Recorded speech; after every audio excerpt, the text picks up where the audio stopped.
मैं तुम्हें बता के जाना चाहता हूँ, मेरी कौम के जियाले नौजवानों, मेरी कौम बात को गौर से सुनना। तुम उस नबी का कलमा पढ़ते हो जिसने पहली सांस से लेकर के आखिरी सांस तक का तरीका दिया है। अमीर बन जाओ तब कैसे जिंदगी गुजारनी है, ये भी मेरे नबी ने बताई है। गरीब बन जाओ तब कैसे जिंदगी गुजारनी है, ये भी मेरे मुस्तफा ने बताया है। तारीख का ये बाप पलट करके देखो, जब फतेह मक्का में मेरे सरकार आ रहे हैं, जिस सवारी पे बैठे हुए हैं, इतनी गर्दन झुका रखी है सरकार ने कि ऊंट की कोहान पे आका का सर लग रहा है। आज जरा सी दौलत आ जाती है, मारे घमंड के कपड़ों से बाहर हो जाते हो। होश के नाखून लिया करो नौजवानों, ये दौलत आने जाने वाली चीज है। आज मेरे पास है, कल चली जाएगी, कोई गारंटी नहीं है। कल मौत किस हाल में आए कुछ नहीं पता है, इधर आने की जरूरत नहीं है। ये वही मक्का है जहां से मुस्तफा को मजबूरन निकाला गया है। ये वही जमीन है जहां मेरे नबी के रास्ते में कांटे डाले गए, जहां मुस्तफा के गुलामों को सताया गया। मुस्तफा रातों रात सफर करके निकले हैं, 80 दुश्मनों के बीच से, 40 काफिरों के बीच से निकल के आका जा रहे हैं।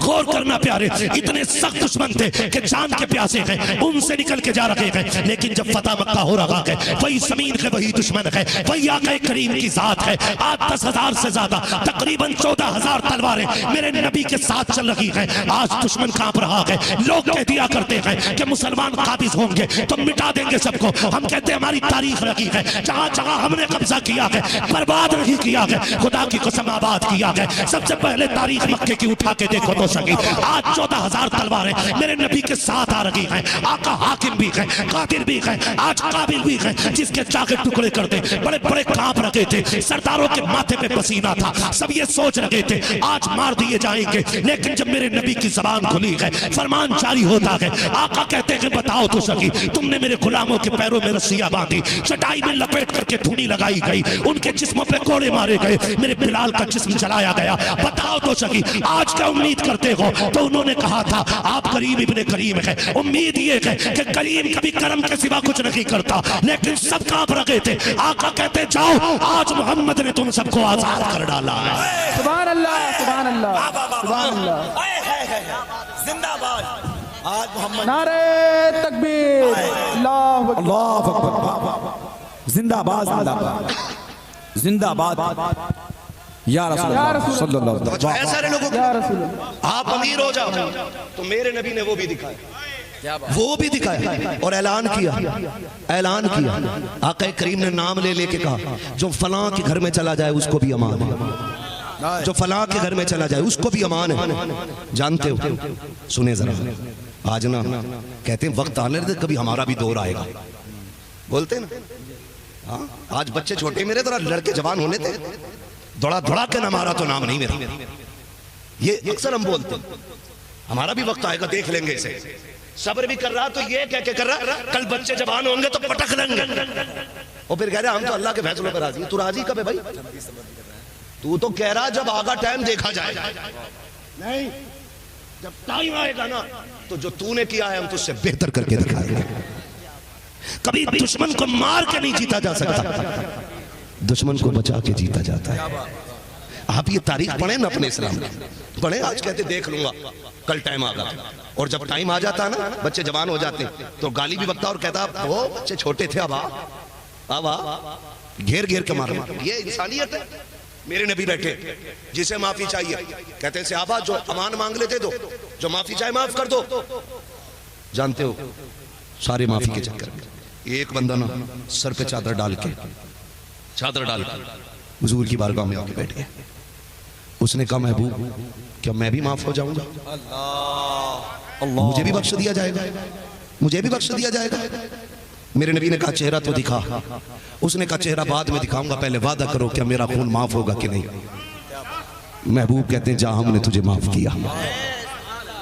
इतना कहा और जब उसने अपने चेहरे से चादर हटाई ना, हुजूर की नबूवत वाली आंखों से आंसू टप टप गिरने लगे।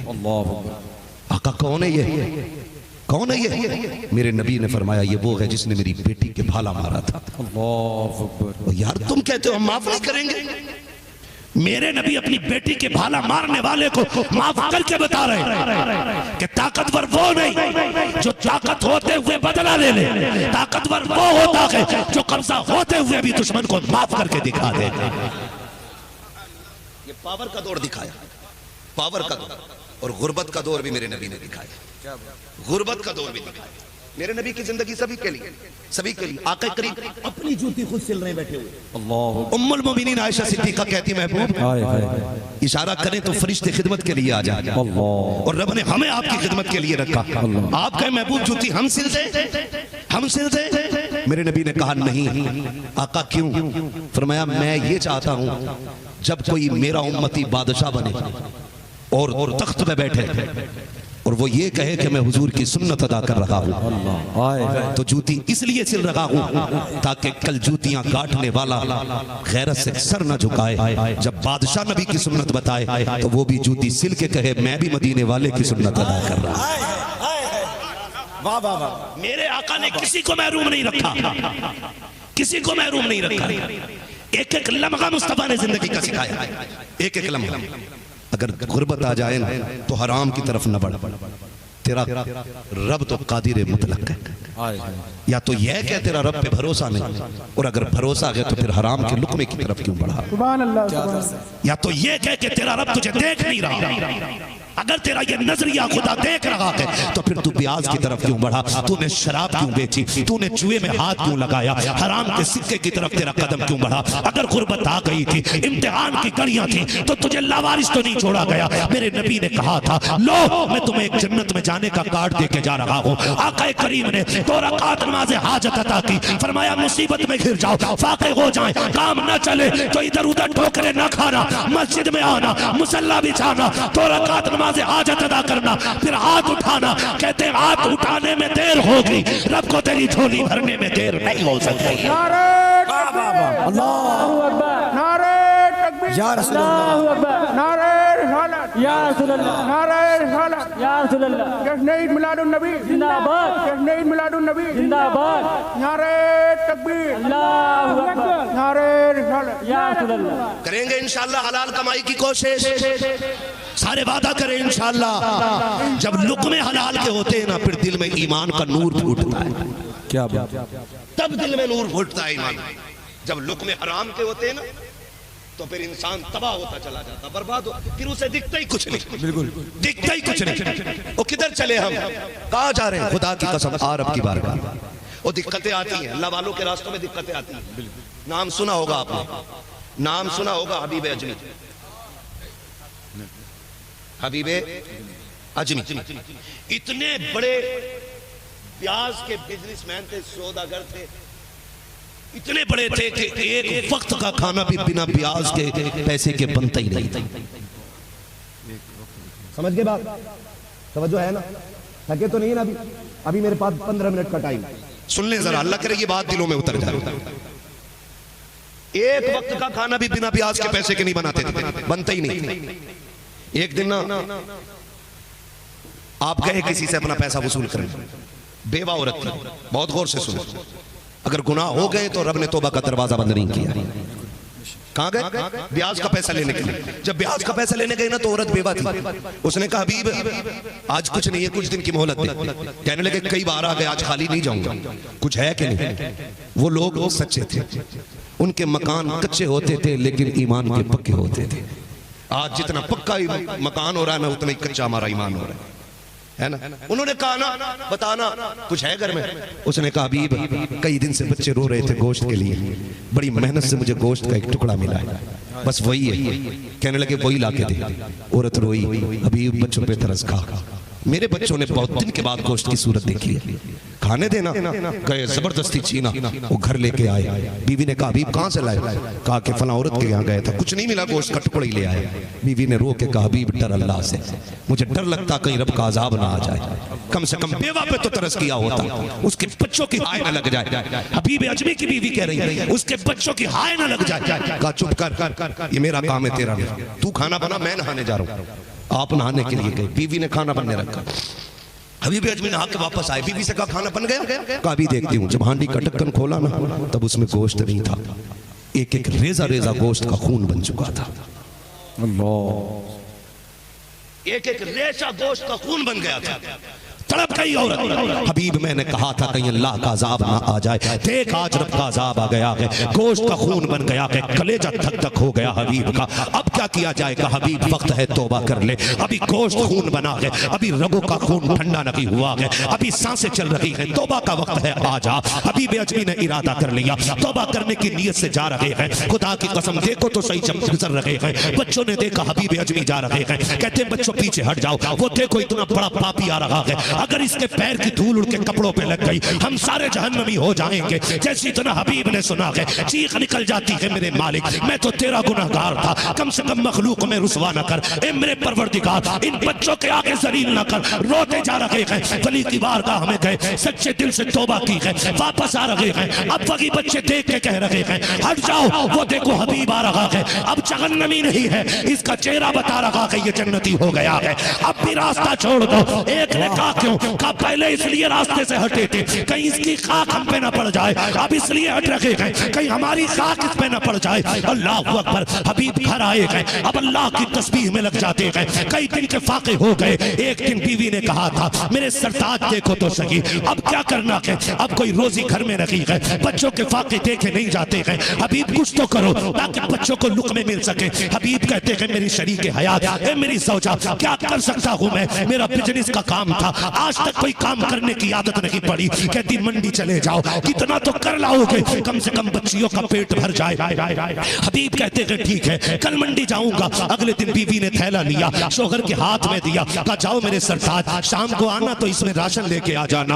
अल्लाह अकबर। हबीब चले गए, जैसी बगल में थैला दबाया है मंडी की तरफ जा रहे हैं। बीवी हो तो ऐसी होनी चाहिए, आवाज दे के कहती हबीब इया कबल हराम, खबरदार खाली आ जाना, आज भी हराम का लुकमा नहीं लेके आना है। हबीब अजमी ने रोते हुए बीवी को देखा, चल दिए मंडी की तरफ। मंडी में आके खड़े हो गए हैं, लेकिन साहिब अब तो दौर चालाक लोगों का है, होशियार लोगों का है, अब तो बड़े बड़े अक्लमंद लोग पैदा हो रहे हैं, कोई किसी की मदद करने तैयार नहीं है। हम तो मंडी भी जाते हैं तो ताकतवर मजदूर लेके आते हैं ताकि 100 रुपए ले, 120 की ईंटें उठा के डाले, 200 रुपए ले, 400 का काम करे। और तुम्हें खुदा का वास्ता हमेशा जीत जाना जीत नहीं होती है, कभी हार जाना भी जीत होती है। हमेशा फायदे के सौदे कभी कामयाब नहीं होते हैं, कभी घाटे के सौदे कर लिया करो। खुदा की कसम जब तुम रब की रजा के लिए घाटे का सौदा करोगे, मदीने वाला भी राजी हो जाएगा, काबे वाला भी राजी हो जाएगा। अल्लाहु अकबर। या रसूल अल्लाह जिंदाबाद जिंदाबाद जिंदाबाद सलामत रहो। जिंदाबाद। यार अल्लाहु अकबर। या रसूल अल्लाह। तवज्जो है ना सारे लोगों को। अल्लाह आपको सलामत रखे मेरे भाई। सुने जरा, मंडी भी जाते हैं ना तो हम तो ताकतवर बंदा ढूंढते हैं, देखते भाई कितनी ईंट उठा लेगा, मसाला कितना, गड्ढा कितने खोद लेगा, कमजोर को कोई लाते ही। और यार कभी रब की रजा के लिए कभी कमजोर को भी लाया कर। क्या बात है, क्या दर्द। मंडी में जाके खड़े हो गए, मंडी में जाके खड़े हो गए, मंडी में सुने बहुत, मंडी में जाके खड़े हुए सबने देखो सफेद बाल है, ये क्या काम करेगा, छोड़ दिया छोड़ दिया। जब आधा दिन चढ़ने लगा ना और जब देखा कोई लेके जाने तैयार नहीं, खुद आप कहने लगे यार मुझे ले चलो, मुझे ले चलो, आधे पैसे दे देना, मुझे ले चलो काम, आधे पैसे ले लेना। खुदा की कसम बच्चों की भूख बाप को कहां ले आती है। मैं एक बात नौजवानों आपसे कहूं, बाप हर तूफान से लड़ जाएगा, हर मुसीबत का सामना कर सकता है, लेकिन बाप भूखे बच्चों का चेहरा नहीं देख सकता है, सुभान अल्लाह, नहीं देख सकता। मैं कभी फिलिस्तीन की तस्वीर देखता हूँ ना रोना, मैं कहता हूँ हमारे बच्चे की पसंद का खाना ना मिले तो हमारे चेहरे उतर जाते हैं। फिलिस्तीन वालों तुम्हारे ईमान को सलाम, तुम्हारे हौसले और जुर्रत को सलाम, तुम्हारे बच्चे एक एक महीने से फाके हैं और किसी बेगैरत अरब को गैरत नहीं चल रही है। दिल दुखता है। और उनके खलेरे मुसेरे भाई भारत में चीख के कहते अरब वालों को बुरा मत कहो, सऊदिया वालों को बुरा मत कहो। गैरत नहीं आती है जब तुम्हारे सऊदी खालू अय्याशी में डूबे होते हैं, फिलिस्तीन के बच्चे पानी को तरसते हैं, तुम सऊदिया के अंदर शराब फ्री बांट रहे हो, तुम्हें गैरत क्यों नहीं आती है? फिलिस्तीन में मुस्तफा जाने रहमत की उम्मत की शहजादियां एक वक्त के पानी को तरस रही हैं और तुम अय्याशी के पानी में डूबे हुए हो। किसकी हिमायत की बात करते हो? खुदा की कसम तुम्हारे आगे के खाने कुत्ते तक न खाएं, वो देख नबी की उम्मत की भूखी शहजादियां रोटी के लिए तड़प रही है, तुम किसे अपना कह रहे हो? और यार अगर गैरत होती मुस्तफा वाले होते। आओ मैं कुछ और नहीं कहना चाहता, बस इतना बताना चाहता हूँ, इन सऊदी बदमाशों ने शराब के अड्डे खोले, फिलिस्तीन नहीं देखा, अय्याशी के अड्डे खोले, फिलिस्तीन नहीं देखा, सिनेमा हॉल चालू किया, फिलिस्तीन नहीं देखा, इन्होंने शोरूम खोले ऐसे जिसमें औरतें नंगी जाती हैं। सऊदी अरब के बदमाशों ने फिलिस्तीन के गरीब नहीं देखे, दिल दुखता है हमारा। खुदा की कसम आज अगर सऊदी में उमर फारूक आजम होते, किसी में जुर्रत नहीं थी फिलिस्तीन की तरफ नजर उठा के देख लेता। नारे तकबीर, नारे तकबीर, नारे रिसालत, नारे रिसालत, फलस्तीन, गाजा के मुसलमान, गाजा के मुसलमान, भारत के मुसलमान, नारे तकबीर, अल्लाहु अकबर, सुभान अल्लाह।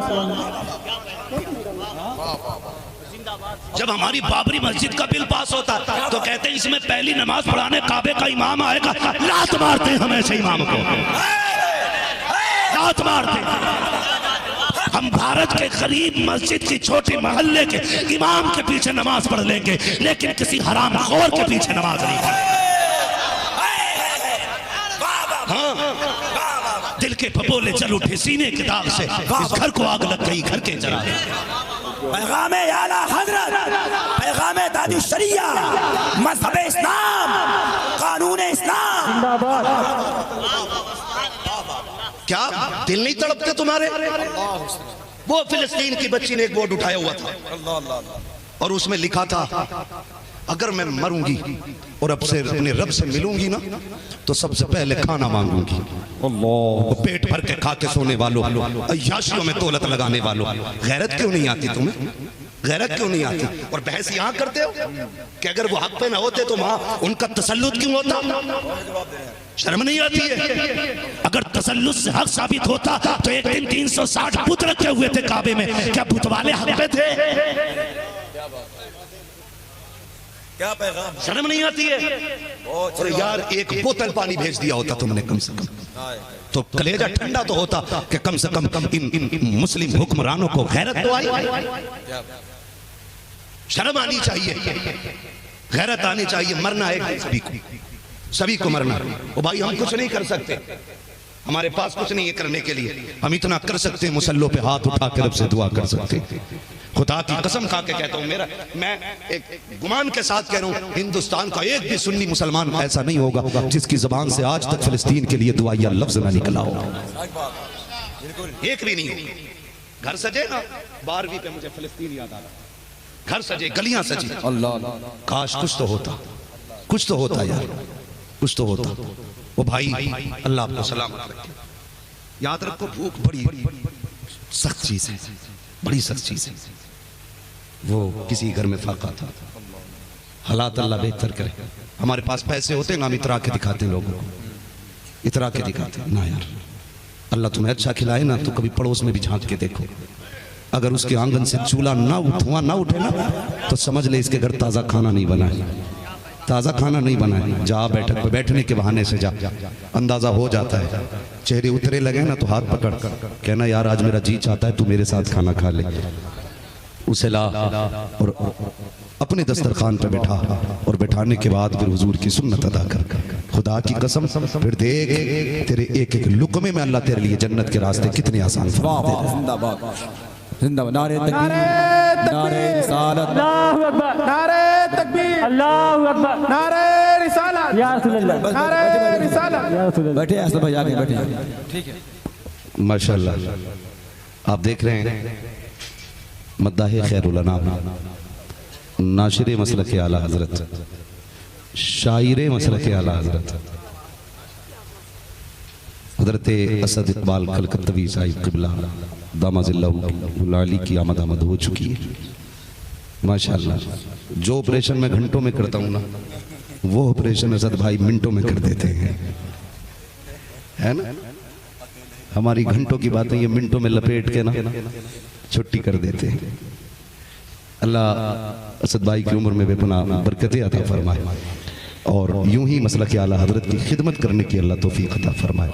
असद भाई के आने का मतलब है कि मेरे जाने का वक्त आ गया है ना। रिजवान भाई भी आए माशाल्लाह। अभी नहीं, अल्लाह आपका सलाम। असद भाई सुनने के लिए आए। तो जो है ना सारे लोगों को, तो भूख बड़ी चीज, वो किसी घर में फाका हुआ, कई दिन की फाका कशी के बाद इत्तेफाक से ना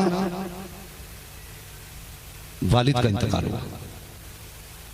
जब वालिद का इंतकाल हुआ ना, तो फिर मोहल्ले वालों ने भाती की रोटी होती है ना जो मैयत के घर जाती है ना, उसको क्या बोलते हैं इधर, मैयत की रोटी समझे ना, मैयत की रोटी भेजी। घर वालों ने उस दिन पेट भर के खाना खाया। फिर कई दिन के बाद बच्चे ने फिर कहा, अम्मी अब हमारे घर में मैयत कब होगी। माँ ने कहा, बेटी बात क्या है। उसने कहा, उस दिन पेट भर के खाना मिला था जब अब्बा का इंतकाल हुआ था, अब फिर कोई जाएगा तो शायद फिर तभी पेट भर के खाना मिले। वो यार ख्याल रखा करो, ख्याल रखा करो उसका। सबसे बड़ा सदका जो है ना, वो भूखों को खाना खिलाने का है। भूखों को खाना, आज सब रो रहे हैं, बरकत नहीं है।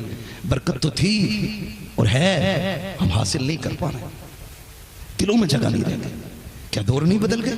पहले मेहमान आता था तब लोग खाना खाते थे, आज चला जाता है तब लोग खाना खाते हैं। बदलने के तरीके, पहले आगे की रोटी कुत्तों को उठा के डाल देते थे, आज पहले कुत्ता मार के भगाते फिर खाने बैठते। पहले के बुजुर्ग कितने अच्छे थे, टूटे फूटे दाने रख देते थे, दोपहर में सुबह में परिंदों को डालते थे, वो खाते थे, फिर कहते थे शुक्र है रब के मेहमान खा के चले गए। आज है ये हौसले, आज है ये गुंजाइश नहीं ना। आज तो मेरा बस चले तो मैं छीन के खा लूं, ये कंडीशन हमारी। खुदा रहा बदले अपने आप को। तो बच्चों की भूख अभी भी अजमी को ले गई मंडी, किसी ने नहीं लिया। कहने लगे यार ले चलाते दे देना। कहा बाबा ये तेरी उम्र आराम की है, काम की नहीं है। ओ भाई वो क्या कहते हैं, ज्ञान देना, ज्ञान देना एकदम शुरू कर देता। कोई 4 दिन का लौंडा ही क्यों ना हो। क्या वो नहीं जानता कि मेरी कमर अब झुक गई है, मुझे आराम करना चाहिए। तुम बताओगे कि उम्र काम की नहीं है। ओ भाई अगर झुकी उम्र में भी कोई आया मंडी तो सोच मजबूरी ले आई, मजबूरी ले आई। हम तो बड़ी जल्दी में रहते हैं। जब से टिर्री चली है ना, टिर्री यहाँ क्या बोलते हैं, टुक टुक के टिर्री क्या बोलते हैं, टुक टुक पे भी कोई शेर थे। तवज्जो है ना। हाँ तो ये जो जब से टिर्री चली है ना, तो ये वही लोग लेके आए अल्लाह ने जिन्हें गुंजाइश दी। लेकिन आज भी बहुत गरीब लोग पैर वाला रक्षा लेके चलते हैं। देखा होगा तुमने ना, कानपुर लखनऊ पैर वाला रक्षा। तो हम लोग क्या करते हैं, भाई जल्दी जाना, तो रक्षे वाले को हमने नजरअंदाज किया और टुक टुक में बैठ गए। वो भाई 5 मिनट देरी से तो पहुंचेगा ना, ये 10 रुपए उस रक्षे वाले के साथ बैठ के देते। हो सकता है ये भी बच्चों से राशन का वादा करके आया हो। कितने साइकिल रक्षे वाले खाली लौट जाते हैं, लेकिन वक्त बचाने के चक्कर में हम किसी गरीब पे ध्यान नहीं देते। ये छोटे छोटे काम लगते हैं ना, ये बड़े बड़े काम आ जाएंगे, बड़ा काम निकालेंगे। अभी भी अजमी मंडी में खड़े, कोई लेके जाने वाला नहीं। उम्र झुक गई है यार, तेरी उम्र तो नहीं है ना काम करने की। सूरज देखा चढ़ाया, ख्याल आया अब तो कोई लेके नहीं जाएगा।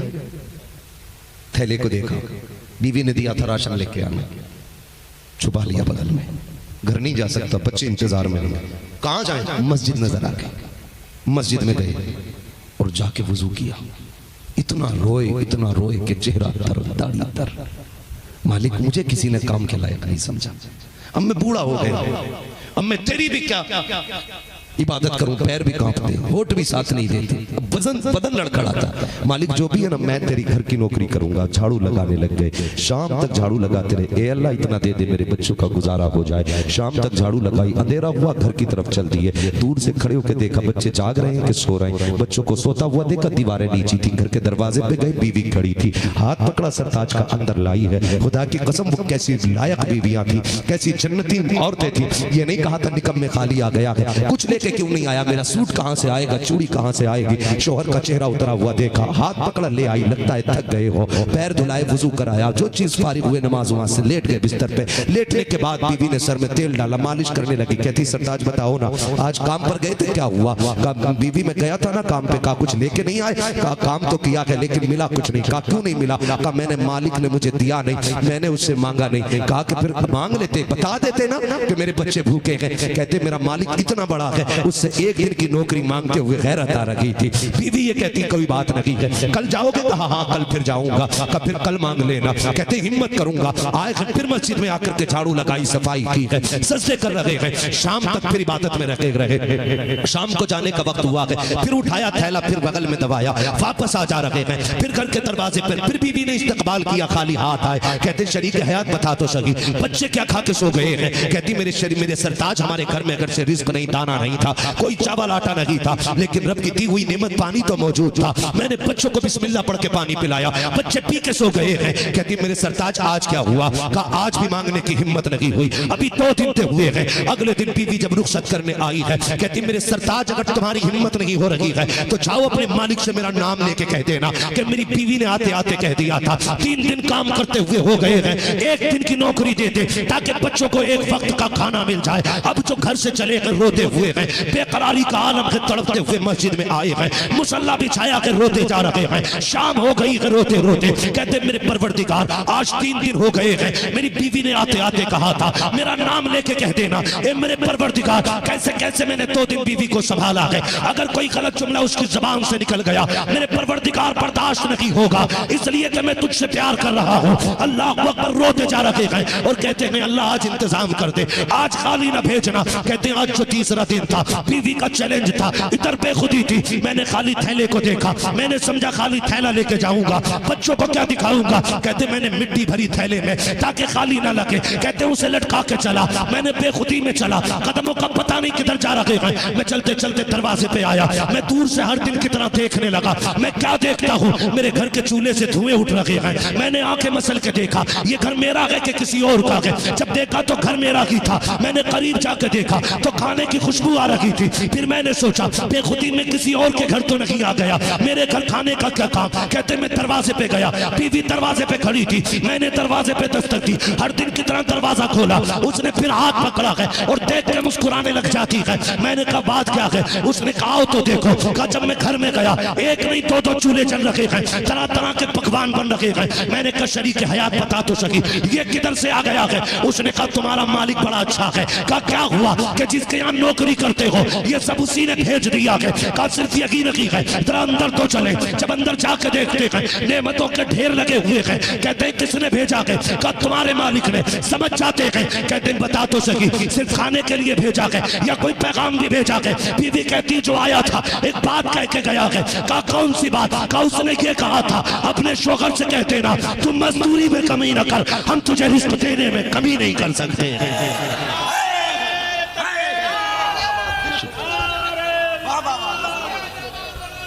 शुक्रिया जज़ाकल्लाह।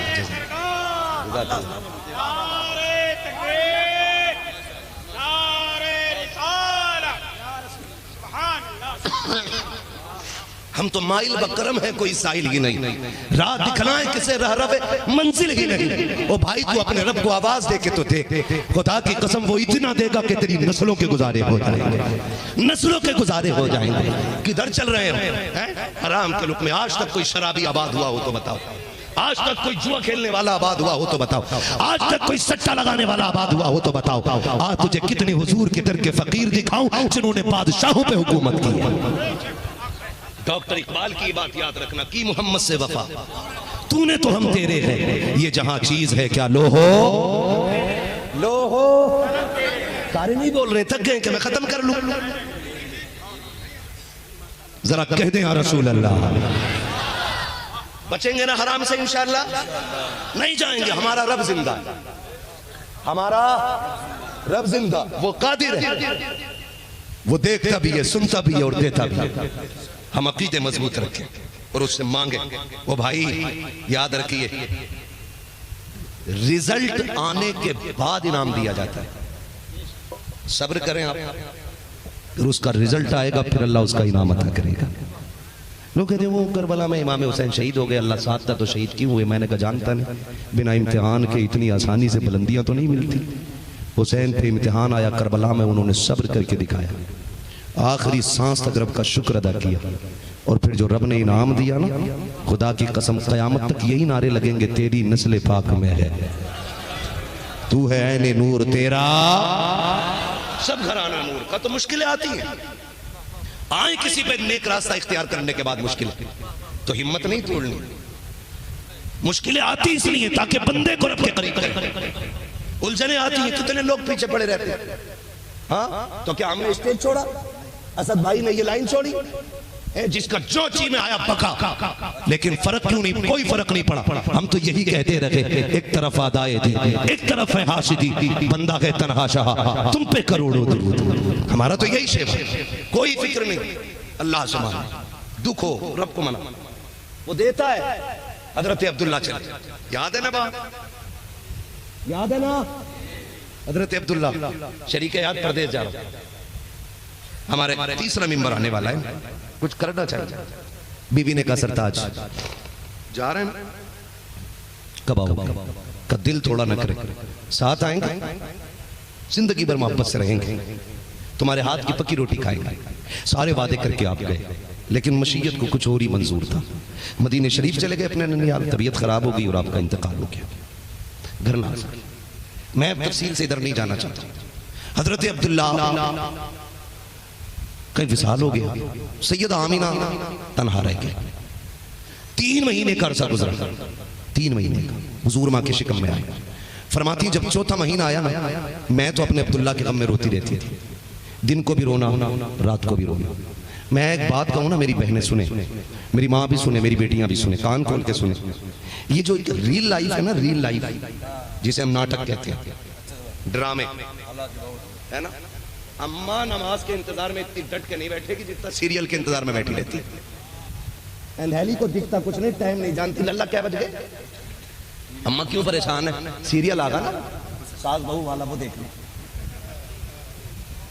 ऐसे ऐसे सीरियल बेड़े तबाह कर दिए सीरियलों ने, घरों को गलत कर दी जिंदगी। सीरियल देखना, वो आ रहा है ना सास बहू, वो चल रहा है, वो नाटक देख रहे। इससे कहते कुरान पढ़ तो कहती टिकता नहीं, इतना मोटा चश्मा लगा के इसे कुरान नहीं दिखता, और दूर बैठ के बैठी है, पूरे घर की सदर बन के बैठी है टीवी के आगे। सही कह रहा हूं सब भाई? हाँ।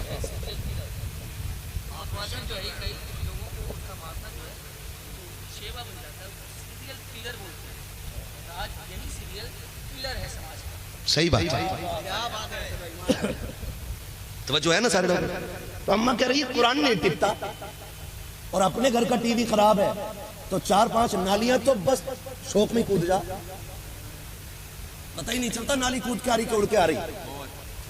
तो ये 2-3 घंटे का सीरियल हमें जिंदगी जीना सिखाएगा। मेरी बहन, इन सीरियलों ने ना घर तबाह कर दिया। कैसे? ये जो इसमें वो चला है ना, क्या बोलते हैं यार, हमारे तो अफेयर कहते हैं, क्या कहते हैं, रिफर, कुछ भी कहते हैं कि बॉयफ्रेंड, फ्रेंड, इस लफ्ज़े फ्रेंड ने बेड़ा गर्क कर दिया। गांव का कोई भी आ रहा है, बहू कह रही है मेरा फ्रेंड था, घर के घर तबाह हो गए। और जब शोहर नाराज तो फिर झोली फैला के कह रही है अल्लाह करे लौट के ना आवे, तू मर जा, तू लौट के ना, तेरी शिकल नहीं देखना चाहती, तेरी सूरत से नफरत है। ए मेरी बहन देख, मेरे हाथ जुड़े हैं, तुम्हें खुदा का वास्ता बाप ने नहीं सिखाया तो मैं बता के जा रहा हूँ, अपने शोहर की हमेशा इज्जत करना, इसकी कदर करना। जब ये घर से निकला करे इसकी कभी बद्दुआ न करना। तू नहीं जानती है, तू जिसकी मौत की दुआ मांग रही है, जिसके लिए ये कह रही है मर जाए ट्रक के नीचे दबके, तेरी लाश आए, जिस दिन ये सफेद कफन पहन के घर से चला जाएगा, उस दिन कोई तुझे इज्जत से देखने वाला नसीब नहीं होगा, कोई तुझे 2 रोटी देने वाला नहीं मिलेगा, कोई तुझे माशरे में इज्जत देने वाला नहीं मिलेगा। तू नहीं जानती है खुदा की कसम, हमने बड़े बड़ों के नशे उतरते देखे हैं। हमारी कौम में इतने दज्जाल और दयूस लोग हैं, उस वक्त तक बेवाओं को कपड़े नहीं देते जब तक कपड़े नहीं उतरवा लेते हैं, यतीमों को टुकड़े नहीं देते जब तक उनसे गुलामी नहीं करा लेते हैं। अपने शोहर की जिंदगी की भीख मांगना, जब ये घर से जाया करे इसके लिए बदुआ न कर, चोली फैला रब से कह या अल्लाह मैंने इसे तेरे करम के हवाले किया है। तू इतना कह दे खुदा की कसम मौत भी जुदा नहीं करेगी जब तक ये वापस तुझसे मिल नहीं जाएगा। बदलो मेरी बहनों रवैये, और नाटक के चक्कर में मत पड़ना। रियल लाइफ और रियल लाइफ में बड़ा फर्क होता है। हाँ, बहुत बड़ा फर्क होता है। और 3 घंटे की जिंदगी तुम्हें 60 साल तजर्बा नहीं देगी। 60 साल जिंदगी के लिए 63 साल जिंदगी को पढ़ना जरूरी है। 63 साल जिंदगी पढ़नी पड़ेगी, तब तुम्हें जाकर के 60 साल का सलीका आएगा। हाँ वो भाई बदलो, हुजूर के किरदार को अपनाओ। हजरत अब्दुल्ला गए, 3 महीने का अरसा हुआ है, हुजूर माँ के शिकम में आए हैं। 3 महीने के अरसे के बाद 4था महीना जैसी आया है, हजरत आमीना फरमाती मैं रोते रोते सो गई। मेरे ख्वाब में हसीन माजबीन बुजुर्ग आए, मुझसे आके कहने लगे आमीना मुबारक हो। मैंने कहा मेरा सरताज चला गया, मेरा शोहर चला गया, जिंदगी की खुशियां खत्म हो गई, आप मुबारक किस बात की देने आए हैं? कहने लगे आमीना मैं इस बात की मुबारकबाद देने आया हूँ कि तू नबियों के इमाम की माँ बनने वाली है, नबियों के इमाम की माँ बनने वाली है। अब बताए ना कौन है आप? मुस्कुरा के कहा मुझे नहीं पहचाना, मुझे आदम सफीउल्लाह कहा जाता है, मैं मुबारकबाद देने आया हूँ। सैयदा आमीना कहती जिस दिन वो मुबारकबाद की पहली खुशखबरी आई ना, उसी दिन अगले दिन मैंने देखा मेरे माथे पे पसीना आया, मैंने दुपट्टे से साफ किया, मुश्क की तरह पसीने से खुशबू आ रही थी। मैं यही रुक के कहना चाहता हूँ, जो कहते हैं मिलाद मनाना शिर्क है, बता तो सही ये पसीने में खुशबू कौन पैदा कर रहा है? मुबारकबादी कौन देने आ रहा है? किसने हजरत आमीना को इतनी इज्जत बख्शी है कि नबी मुबारकबाद देने के लिए आ रहे हैं? और बगैर तो ईमान का हिफाजत करो अपनी, कम से कम आखिरत के बारे में सोचो। तुम कहते हो मिलाद बनाना शिर्क है, अरे मिलाद कहते किसे है? उनकी जुल्फों की बातें, उनके चेहरे की बातें, उनकी निगाहों की बातें, उनके वजूद की बातें, उनके चलने की बातें, उनके बैठने की बातें, उनके आने की बातें, उनके जाने की बातें, ये मिलाद है। ये बातें पहले भी होती रही है, बाद में भी होती रही है। अगर आने से पहले तज़किरे जायज है तो आने के बाद मेरे नबी की बातें जायज क्यों नहीं हो सकती? सोचे तो सही है। कह रहा ये फला जगह का इमाम है, इसके पास सबसे बड़ी सनत है शिरक की, ये फला जगह का इमाम है, इसके पास सबसे बड़ी सनत है बिद्दत की। मैं कहता हूँ बिला वजह में 18 साल मदरसे की रोटी खराब की बगैरत जो इश्क़ नबी छोड़ के पढ़ते हैं बुखारी, आता है बुखार उनको नहीं आती बुखारी है। 12 साल पढ़ के आके अब भी कह रहा शिरक है। हाँ गैरत करे, शर्म आनी चाहिए। हजरत आमीना क्या कहती है? माथे से पसीना, पसीने में मुश्क की खुशबू। कहती मैं छुपाना चाहती थी उसे, जब मैं छुपाने लगी ना तो मैंने सोचा धो लूं, जब मैंने उसको धुलाना तो कहती दुपट्टा तो दुपट्टा जो पानी गिर रहा था उससे भी मुश्क की खुशबू आ रही थी। देख तेरा मेरा नबी है कौन? सैयदा आमीना कहती उससे भी खुशबू आ रही है। ये बात बरेली की नहीं कर रहा हूं मैं, पहले सुन लेना, ये नबी की अम्मी की बात बता रहा। हाँ बरेली वालों की बात भी करूंगा, बर्दाश्त हो तो करेंगे इंशाल्लाह, और हम तो करेंगे ही ना, क्योंकि बरेली वाले हम हैं और बरेली वाले हमारे हैं। तवज्जो है ना? नबी की अम्मी कहती है उसमें खुशबू, और दौर इतना खतरनाक था आज से भी ज्यादा। बेवा तो बेवा औरत का कोई वजूद नहीं था। मेरी बहन गुजारिश है, दुपट्टा सर से उतरने लगे ना तो मगरिबी तहजीब को मत सोचना, मदीने वाले की कुर्बानियां याद रखना। तू तो पैर की जूती समझी जाती थी, तुझे तो जीने का हक भी नहीं देता था ये जमाना। तुझे तो माँ अगर बेवा हो तो बेटे का खेल बना लेते थे, बेच देते थे बाजार में। बेटियां जिंदा काट दी जाती थी, दफन कर दी जाती थी, कोट कोट के मार दी जाती थी। आज जो तू घर की जीनत बनी है ना, तो मगरिबी तहजीब की बदौलत नहीं, आमीना के लाल की बदौलत बनी है। हुजूर के सदक़े में सांसें मिली है, आक़ा करीम के वजूद का सदका है जो तू जिंदा है। मेरी बहन, मेरी बेटी, तेरे सर से दुपट्टा नहीं उतरना चाहिए।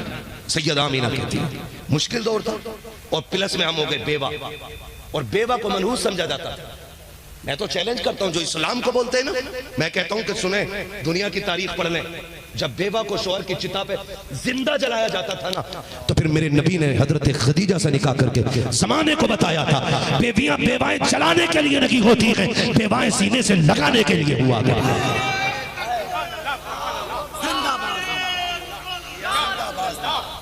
तवज्जो है ना सारे लोगों की।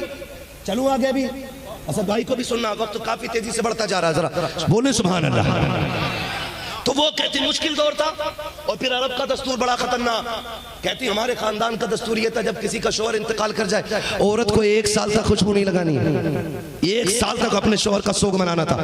कहती फिर ये दिन मेरे पे आए, खुशबू नहीं लगाना ये भी उस सोग में शामिल था। मैं डरने लगी ये खुशबू कोई सूंघ ना ले, अगर सूंघा तो मेरे ऊपर तरह तरह की उंगलियां उठेंगी। कहने लगी जैसे दिन बढ़ते गए वैसे मेरे ढंग भी बदलते गए, रंग भी बदलते गए। कहते पहले सिर्फ पसीने से खुशबू, जब दिन बढ़ते चले गए मेरे आंगन में खुशबू फैलने लग गई, फिर आंगन से दीवारें पार की, मक्के की गलियों में खुशबू फैलने लगी, लोगों को मेरी खुशबू घर के बाहर महसूस होने लगी। अब्दुल मुत्तलिब एक दिन खाने काबा का तवाफ कर रहे हैं, किसी ने कहा अब्दुल मुत्तलिब सुनो, काबे के मुतवल्ली हो, कहा हाँ, बड़े बड़े सरदारों में हिम्मत नहीं होती आपसे बात करें। कहा फिर का एक बात कहने के लिए आए हैं, जान बख्शी हो, कहा क्या बात है। कहा बताओ क्या ये दस्तूर नहीं है कि अरब में किसी का शौहर इंतकाल कर जाए तो औरत को 1 साल तक खुशबू नहीं लगानी है। कहा हाँ ये दस्तूर है। कहा फिर ये दस्तूर का पालन तुम्हारे घर क्यों नहीं हो रहा है। कहा कहना क्या चाहते हो। कहा तुम्हारे बेटे अब्दुल्ला की जो बीवी है वो खुशबू लगाती है। इतना सुनना था, चेहरा सर्द बदन सर्द, आंखों में सुर्खी आ गई, दौड़े दौड़े घर आए, अपनी बीवी हजरत फातिमा मेरे नबी की दादी से कहते फातिमा कहा क्या। कहा आमिना से जाके पूछो खुशबू क्यों लगाती है। कहा मुझ में हिम्मत नहीं है, खुद जाके पूछ लो। कहा क्यों। कहा एक दिन मैंने पूछना चाहा था, उसकी निगाह उठी, एक नूर निकला, उस नूर की वजह से बेहोश होकर गिर गई थी। मुझ में ताकत नहीं है मैं आमिना से जबान लड़ा सकूं, जाओ जाके खुद पता करो। अब जरा गौर से सुनना प्यारे। हजरत अब्दुल मुत्तलिब कहते अच्छा चलो तो सही, मेरी बात कराओ आमिना से। अंदर अब्दुल मुत्तलिब आ रहे हैं, पहले फातिमा मेरे नबी की दादी आती है, आके कहती है आमिना का जी अम्मी बेटी तुम्हारे वालिद आ रहे हैं। खुदा की कसम अदब देखिए, नबियों की इमाम की मां है, कोने में हया से सिमट के खड़ी हो रही है। अब्दुल मुत्तलिब अपने घर में आ रहे हैं, इजाजत लेके आ रहे हैं। जैसे अब्दुल मुत्तलिब आए हैं सैयदा आमिना ने सलाम किया है, अब्दुल मुत्तलिब की नजरें झुकी हैं, हजरत आमिना की भी नजरें झुकी हैं। आज बेड़ा खरक हो गया हमारी कौम का। सीरियल देखने के बाद ससुर बहू के गले में हाथ डाल के कहता है ये तो मेरी फ्रेंड लगती है, ये मेरे साथ मेरी प्लेट में खाएगी, आग लगे तेरे रिश्तों को, गैरत क्यों नहीं आती है। ये बहू है फ्रेंड नहीं है, इसे दोस्त की नजर से नहीं, इसे बेटी की नजर से देख। अल्लाह तेरी नस्ल में भी बरकत देगा, तेरी घर में भी बरकत देगा। क्या ये बेगैरती नहीं आ गई। आज ससुर कह रहा फ्रेंड है मेरी, मर नहीं जाता तो काबे का मुतवल्ली है, पावर इतनी अब रखा आंखों में आंखें नहीं डाल सकता, ऐसा ताकत वाला। घर में आया बहू के आगे गर्दन झुका के नजरें नीचे, हया के पहरे हैं पलकों पे। सैयदा आमिना भी खड़ी है, अब्बा जी बात क्या है। बेटी इजाजत हो तो पूछो।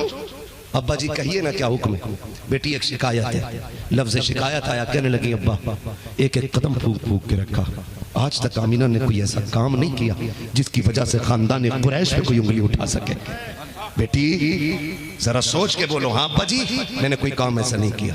कहा बेटी फिर बता, क्या तुझे मेरे अब्दुल्ला की जुदाई का गम नहीं। इतना सुनना था, चीख निकली मेरे नबी की अम्मी की। कहने लगी अब्बा जब से अब्दुल्ला गए हैं आमिना की जिंदगी में अंधेरा हो गया, क्या बताऊं, रात भी रोना दिन भी रोना है, सुबह भी रोना शाम भी रोना है।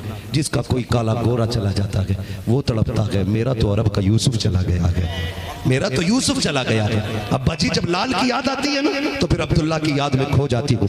आपसे किसने कहा मुझे अब्दुल्ला का गम नहीं है। कहा बेटी अगर गम है तो बता फिर खुशबू क्यों लगाती है। कहा कौन लगाता खुशबू। कहा तुम। कहा किसने कहा। कहा मैंने पूरा मक्का बातें कर रहा है। रोने लगी अब्बा जी मैंने कोई खुशबू नहीं लगाई। कहा अगर खुशबू नहीं लगाई तो ये पूरे मोहल्ले में महक कैसी आ रही है। कहती अब्बा जी एक राज था मेरे सीने में, एक दर्द था, मैं तो छुपाना चाहती थी, लेकिन आज आप पूछ रहे हैं ना तो आपकी नाराजगी की डर से आपको बता रही हूँ। कहा बेटी क्या बात है। कहा मैं कोई खुशबू नहीं लगाती हूँ, कोई इत्र नहीं लगाती हूँ, बल्कि हकीकत ये है जब से आपके बेटे अब्दुल्ला की अमानत मेरे शिकम में आई है अब्बा मैं जिन गलियों से गुजरती हूँ वो गलियां महकने लग जाया। ये मिलाद नहीं तो और क्या, गलियां महक जाती हैं। अब्बा खुश। कहने लगे बेटी और बताओ कुछ और भी देखा। बताऊं क्या देखा सुनेंगे और जरा कहते हैं या रसूल अल्लाह। या रसूल अल्लाह। सारे मिलाद वाले बैठे हैं ना, मिलाद वाले तो फिर शर्माना कैसा है। बोले जरा या रसूल अल्लाह। या रसूल अल्लाह। अल्लाह आपको सलामत रखे। तवज्जो है सारे लोगों की। बेटी बताओ ना और क्या। अब्बा बताऊं मैं जा रही थी ना, आंगन में एक कंकर पड़ा था, मैंने सोचा कहीं ये चुभ ना जाए, मैंने उठाया फेंकने के लिए। कहती जब मैंने छुआ तो मोम की तरह बहने लग गया। जब वो बहा ना मेरे मुंह से ये जुमला निकला, इस कंकर को क्या हुआ कि ये बह रहा है, इतना छोटा सा कंकर। तो कहती है अब्बा वो कंकर पलट के मुझसे बोलने लग गया। बोलने लग गया। आमीना क्या कहा? अब्बा वो ये कह रहा था, आमीना अभी तो छोटे छोटे पिघल रहे हैं, यार को आने तो दे, देखना मक्के के बड़े बड़े पिघलने लग जाएंगे। हाँ, कहना देखना बड़े बड़े पिघलने लग जाएंगे। मिलाद की बहुत सारी बातें सैयदा आमीना फरमाती, मैंने और भी बहुत सी बरकतें देखी, हुजूर की बहुत सी बरकतें, बहुत सी बरकतें। कहती हैं अब्बा जी आप तो हरम शरीफ चले जाते हो, लोगों को पानी पिलाते हो, मैं घर रह जाती हूँ। अब्बा बताऊँ? कहा हाँ बेटी, और बताना। कहा कि जब पानी नहीं होता ना, अम्मा फातिमा मुझसे कहती आमना ये ले पानी का बर्तन और कुएं से पानी भर के ला। कहती अब्बा मैं जाती हूँ तो मक्के की लड़कियाँ इंतजार में खड़ी रहती हैं। बेटी क्यों खड़ी होती है? कहा कि जब मैं चली जाती हूँ तो उन्हें डोल रस्सी का काम नहीं रहता है। कहा बेटी क्यों? कहा जब कुएं के किनारे खड़ी होती हूँ पानी किनारे पे आके खड़ा हो जाता है और बिना रस्सी के पानी अब्बा पानी भर लिया करती है। कहा बेटी कब तक? कहा जब तक खड़ी रहती हूँ पानी किनारे पर। अदान असद भाई से पढ़वाइएगा, मेरा गला ना नहीं बस सुन लेना।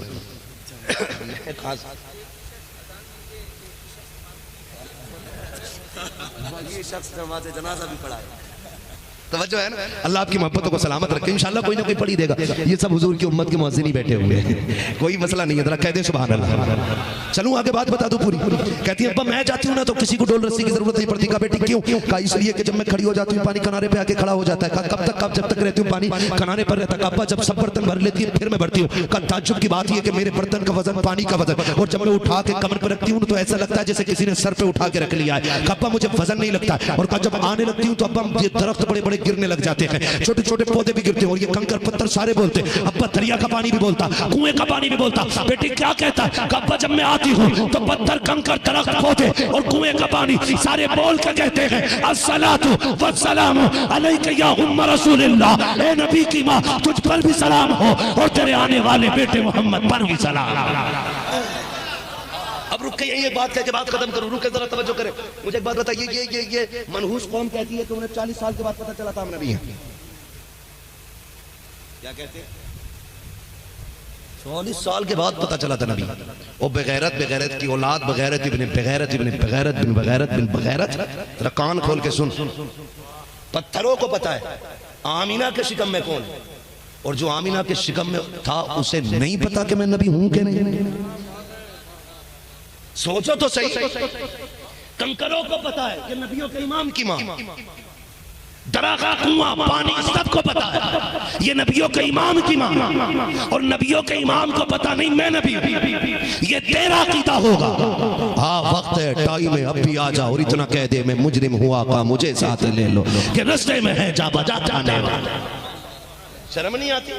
अपने अब्बा कह रहा मेरे अब्बा को ना मेराज हुई थी, क्या चिल्ले में गए थे तो हुजूर ख्वाब में आए थे, तेरा बाप 40 दिन धोती उठा के घूमा फिरे तो हुजूर दिखाई दे जाते।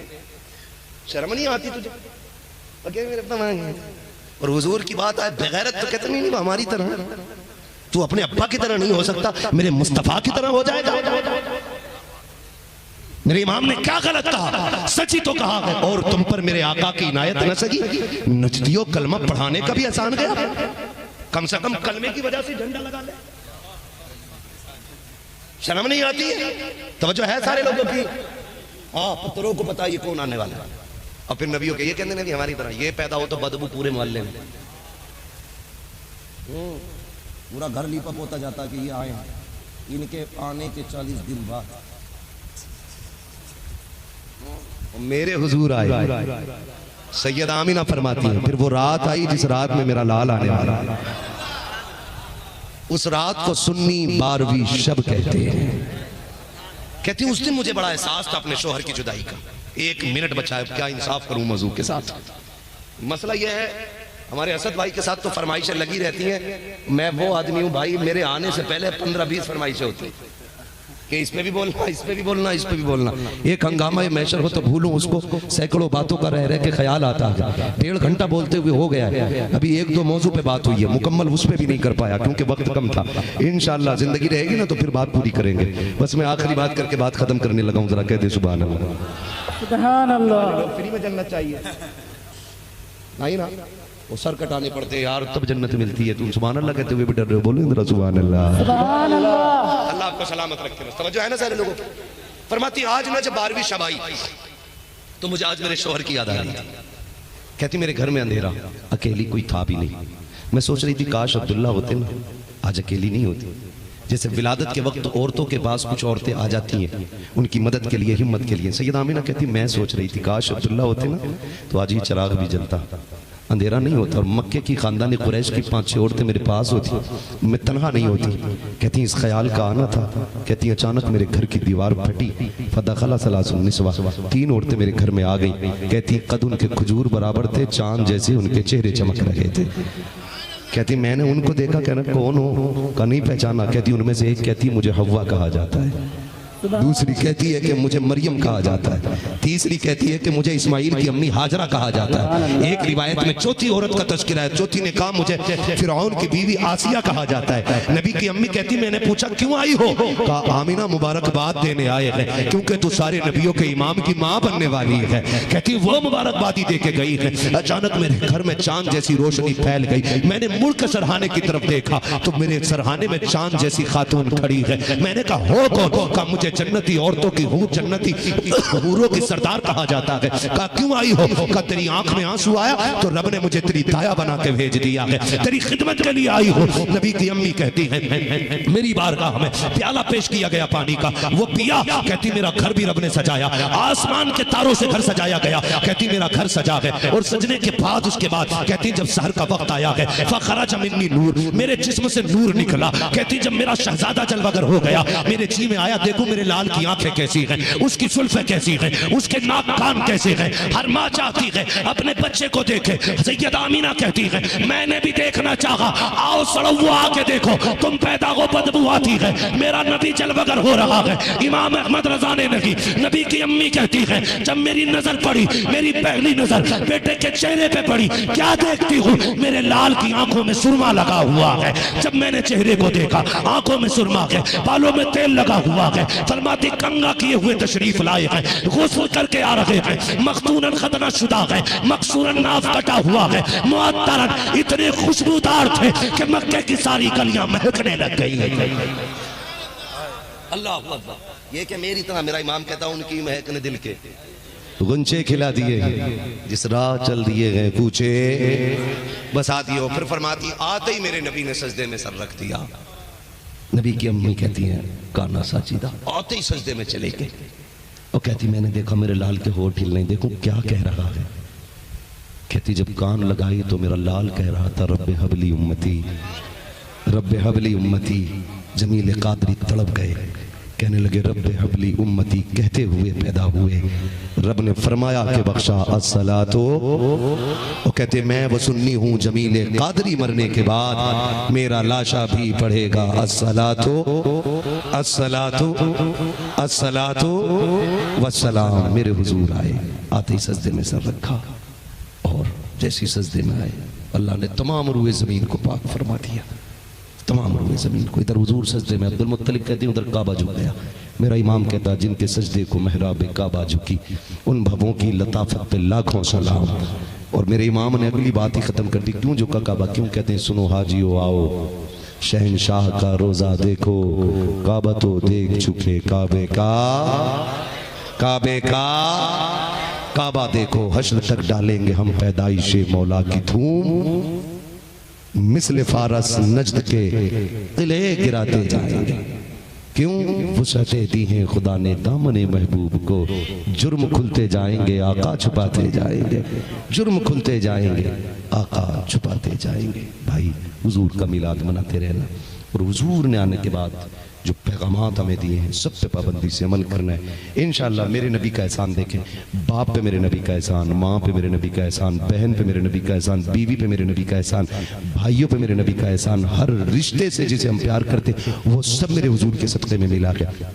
कैसे कैसे इंशाअल्लाह जिंदगी रहेगी ना तो फिर कभी आना होगा, इससे आगे इंशाअल्लाह बयान करेंगे। फरमाया गया वमा अरसलनाका इल्ला, ए महबूब हमने आपको सारे जहान के लिए रहमत बना करके भेजा।